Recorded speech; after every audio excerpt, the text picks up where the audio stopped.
Assalamualaikum. Selamat petang. Apa khabar? Jumpa lagi. Okey, aku hanya boleh online selepas waktu bekerja. Dah petang-petang ni kan, dah nak garik ni orang kata. Dan besok Sabtu Ahad, weekend, kita berehat. Ada yang bekerja, ada yang berehat. Macam aku Sabtu Ahad ni tak kerja lah, 5 hari seminggu. Okey, jadi apa yang aku nak cakapkan hari ini adalah berkenaan dengan apa sumbangan kita semasa pandemik ni. Apa yang boleh kita buat selain membantu diri sendiri dan keluarga. Tambahan tu apa lagi yang kita boleh buat yang memberi manfaat kepada diri kita dan juga orang lain. Kan? Banyak sebenarnya benda yang boleh kita explore, benda yang boleh kita fikirkan untuk membantu orang. Kau tak perlulah menjadi seorang yang kaya raya, berharta, macam hartawan dermawan kita Ustaz Ibit Liu kan, dia mampu. Kau tak perlu jadi macam dia pun sebenarnya. Ataupun kau perlu jadi seorang menteri ke kan, yang YB yang berhormat ke untuk approach orang dan beri sedekah whatsoever. Kau tak perlu sebenarnya menjadi orang-orang macam tu. Tak perlu mempunyai kuasa pun, kuasa-kuasa dalam mana-mana organisasi pun sebenarnya untuk membantu sesama sendiri semasa musim COVID. Okay, apa yang aku nak beritahu, mungkin kau kata dia ni biar betul kan cakap macam ni. Kalau kau rasa kau tak ada duit, kau nak bantu orang apalah time COVID ni kan, biar betul kan, nak sembang apa. Okay, macam ni time pandemik ni, masa pandemik ni kita tengok kita mungkin tak alami, kita mungkin tak rasa sebab pada kita sekarang sedang menjalani kehidupan yang so-so, yang okey-okey. Tapi orang lain kita tak tahu. Memang pertamanya masalah kewangan. Bila tak ada wang, dia orang tak ada duit nak makan kan, dia orang tak dapat menjalankan hidup dengan selesa. Mungkin bil air, bil api, apa tu, bayaran bulanan, pinjaman mungkin ada moratorium. Tapi mana yang tak ada tu, macam mungkin ada orang yang dah jual kereta, ada orang yang jual rumah. Memang dia orang kata tak boleh survive lah, even though ada bantuan kerajaan untuk exceptional untuk dia orang tak perlu membayar lagi ke apa. Tapi dia orang masih tak mampu. Kalau lah katakan benda tu dah habis tempoh, dia orang masih tak dapat kerja dan sebagainya, tak ada jaminan dia orang mampu. Jadi mungkin ada orang yang jual dan sebagainya. Stress level is very high. Orang tension gila tau dalam institusi keluarga kan. Jadi apa yang kita boleh bantu?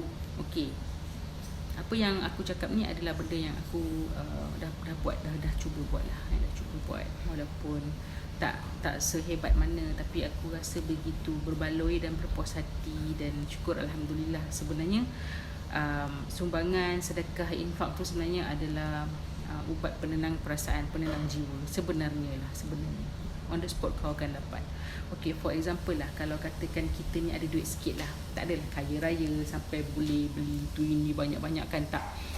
Contohnya dalam MCO ni, kita tak masak, kita beli makanan online kan. Contohnya online, GrabFood atau Foodpanda akan hantar makanan korang kat rumah korang kan. Okay, so apa yang aku pernah buat adalah aku bagi tips. Ada member aku cakap, kau bagi tips buat apa? Dia orang tu dah dapat, dia orang punya, nanti dapat dah dia orang punya bayaran. So, I don't care, aku tak kisahlah dia dapat bayaran ke tidak. Tu bayaran company dia, ini daripada aku.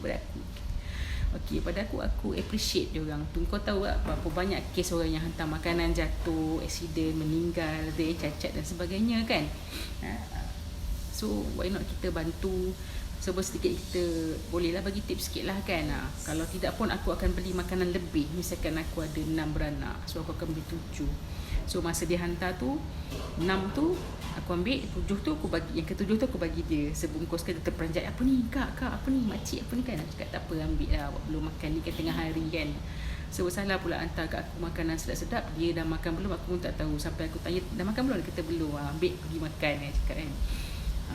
Dia pun berterima kasih banyak kat aku kan. Aku pakai topeng, tak nampak muka, tak payahlah tahu aku siapa, muka aku pun apa tak payah kan.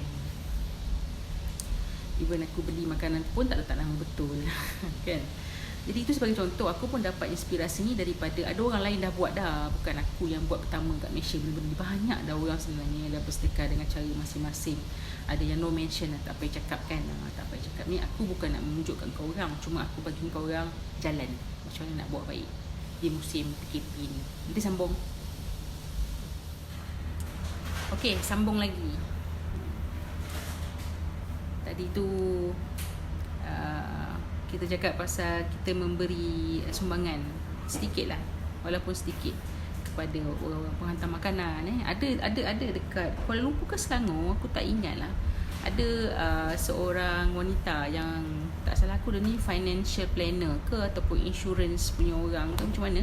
Dia ada mengedarkan makanan di tepi jalan untuk abang-abang, adik-adik GrabFood ke Foodpanda yang lalu kan. Kakak abang yang lalu tu, diorang akan bagi makanan tau, seorang sebungkus tu, macam tu lah. Sangat bagus tau kerja macam tu, sangat terpuji lah. Aku pun suka tengok kan, memang bagus lah diorang buat kerja macam tu. Diorang tak, itulah macam aku cakap, diorang tak perlu menjadi sesiapa pun, jadi diri sendiri, semampu mana nak tolong orang lain. Yang keduanya, selain daripada memberi sumbangan yang sebegitu, adalah sumbangan diri kita, ikhlas dari diri kita adalah berperangai elok.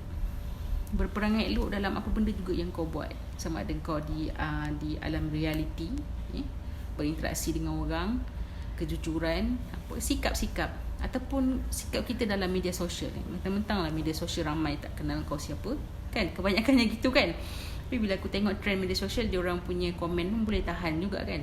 Ada perkataan kesat dan maki hamun tu kan, direct kepada ID yang kita kata, biar betul kan dia nak cakap kasar macam ni, something like that lah. So kalau kita pernah berbuat macam tu, pernah terlanjur buat perangai macam tu, kita perbaiki. Apa yang aku nampak, anger orang berperangai macam ni, orang yang marah-marah ni, selalunya kebanyakannya komentar politik. Komentar politik ni sekarang ni panas. Time-time COVID ni, setahu aku lah, sejak sebelum COVID dan COVID lah lagi teruk lah, dan COVID lagi teruk lagi, macam-macam semua orang mempunyai isu yang panas dengan isu politik negara. Pasal politik aku akan cakap dekat posting aku yang lain. Postingnya ni aku cuma nak minta kita bercakap pasal apa yang kita boleh buat, benda baik kepada masyarakat, diri kita, keluarga. Jangan lupa yang ketiga ni, jangan lupa keluarga. Sebelum kita bantu orang lain, sebenarnya kita kena bantu keluarga. Kau tanya mak ayah kau kat kampung dah makan belum? Kalau kau ni ada kemampuan sikit lah, ada sikit lah boleh bagi kan, adik-beradik macam mana keadaan dia orang, family dia orang macam mana. Sebelum nak bantu orang lain, tanya dulu khabar ahli keluarga kita yang jauh di mata ni, PKP semua tak nampak kan. Dia tanya dia orang macam mana keadaan dia orang. Lepas tu baru kita boleh panjangan kepada orang lain, insyaAllah. Aku doakan semuanya dapat menjalani kehidupan dengan sejahtera, walaupun kita di badai ujian yang maha berat ni, yang sangat berat ni. Sabarlah, sabar, sama-sama sabar. Dan tengah bekerja pun janganlah terlalu confident yang kau akan terus bekerja ke apa ke kan. Yang tak ada kerja jangan sedih anda tidak akan bekerja ke. Ini semua rezeki di tangan Allah kan. Kita hanya merancang, manusia merancang, Allah menentukan. Tetapi mana yang ada kerja, jaga kerja elok-elok. Yang tak ada kerja, berdoa, doa dapatkan kerja tu. Okey, aku doakan semua murah rezeki, insya-Allah. Di lain pertemuan aku akan komen, mungkin hari ni, mungkin besok kan, Sabtu Ahad ni tak ada tugasan, tak ada kerja, bolehlah kira nak cakap pasal sesuatu benda yang benefit, benda-benda yang baik kepada semua orang, insya-Allah. Jadi macam aku cakap, aku akan beri komen pasal senario politik daripada pandangan kacamata rakyat Marhain, insya-Allah. Aku akan bagi pandangan tersebut, dan nantikan posting aku seterusnya. Tak lama lagi. Oh ya, ada resepi masak-masak tu. Janganlah lupa tengok. Agak pening tengok dengan edit yang sebegitu. Tak adalah pakar, tak pakar, teruk betul. Jadi dia sebenarnya mi goreng tu kacang, dia tak kacang. Mungkin kau orang tak pernah makan mi goreng letak kacang kan. Itu dia mi goreng letak kacang. Dia punya resepi ada dekat description. Tak ada sukat-sukat. Makcik maklum Kak Long punya cara campak-campak. Itulah dia masak campak-campak. Segan pula nak kata sukatan berapa yang aku pakai. Aku tak pakai sukatan, mangkuk tu itu saja kan. Nanti aku akan aku akan kongsi resepi aku buat kuih cucur badak. Resepi orang semua tahu, aku tunjukkanlah macam mana nak buat dia, walaupun tu first time aku buat sebenarnya. Nanti tunggu posting seterusnya. Assalamualaikum.